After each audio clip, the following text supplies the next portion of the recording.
Jesus said, I promise you, today you will be with me in paradise.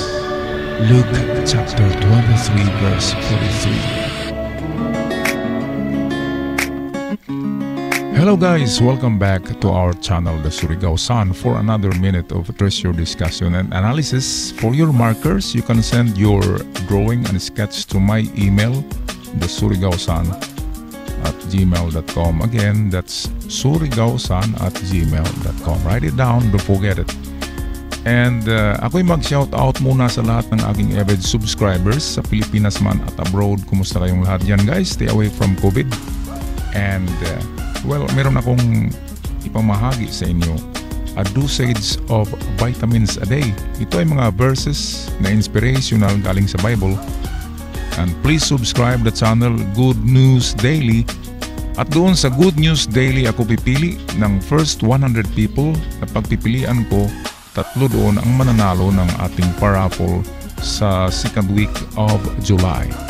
Jesus said that a man cannot live with the bread alone but also with the words of God. Kaya hindi pwedeng materialis lang na bagay ang ating hanapin guys sa mundong ito, kasama na rin ang ating spiritual na bagay. Kasi dadalhin niya tayo doon sa sinasabi niyang paradise. Well, ngayon para sa ating material na alright mga katiats, ito tayo ngayon tulad sa atin.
Minsan aabot ng 100 meters ang layo ng stone map doon mismo sa pinagbaunan.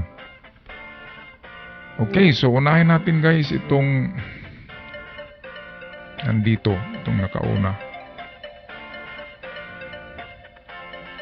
Okay, so yan ay tinatawag na radical form. Kung magsulat kasi sila, pag dinagdagan yan ay tinatawag yan na radical. Actually, yan ay nag-describe ng emperor name. So, itong sa ibabaw niya, ito yung simbolo ng palace. Ganyan. Emperor name. Merong, hindi kasi natin alam kung sinong emperor ng Hapon noon. Kung si Hirohito man yan, ay search nyo yung pangalan na Hirohito sa kanji. At baka lalabas yan. So that is pertaining to palace Palace of the Emperor. Kasi itong bubong dito ay palace ito. At ang alam naman natin na pag palasyo ay punong-puno yan ng kayamanan. Kaya ang kanji ng house at ng ken ay halos pari-pareho lang. Ang ken or gold ay nagaganito.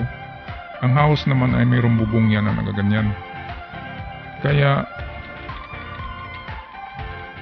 mayroong kunting pagkakaiba lang at ang mga naidagdag dyan, tinatawag yan na radical. So dito guys, sa first character ay confirm na natin yan na mayroong mahalagang bagay kasi nagtutukoy sila ng itong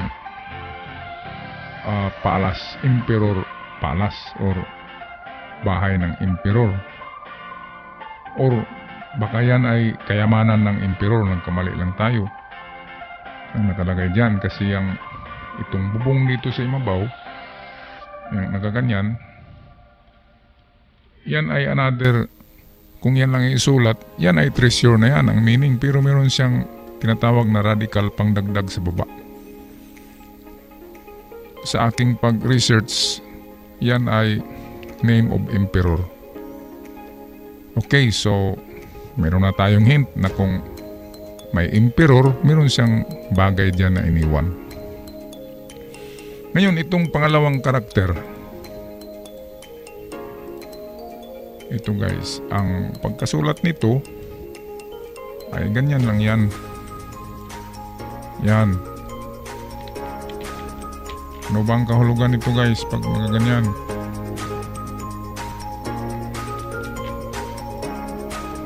Ang kahulugan niyan ay of course yung ating tinatalakay noon, ang old well or sa Tagalog balon na luma or matandang balon at tabay sa Bisaya. So meron siyang binabanggit na old well at sa gitna ng old well. Ayan, nagaganyan.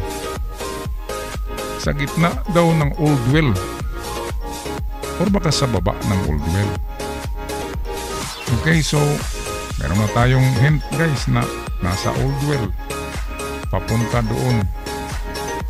At kung sa unahan yan, hanggang 100 meters kayo mag-search, 50 to 100 meters ang search niyan, hanapin nyo yung balon, yung old atabay. Kung meron dyan, itong pangatlong karakter, itong nag-describe kung anong laman ito. Okay, so kulayan natin ng ibang kulay. Ito naman ay natagpuan ko rin sa libro ng aking father. Ang original na pagkasulat niyan ay ito guys. Ganitong pagkasulat niyan, ayan. Ayan. At itong sa ibabaw, ito ay radical. Yan ay pandagdag na description. Pero ang original niyan ay itong sa baba. Ano nga bang ibig sabihin nito guys? Naisip nyo ba ang iniisip ko? Hindi yan number 8, yan ay nagaganyan. Tapos nagaganyan yan siya. Kaya kinulayan ko yan guys ng dilaw kasi referring to gold. Ang kahulugan niyan ay jewelries. Jewelries pala.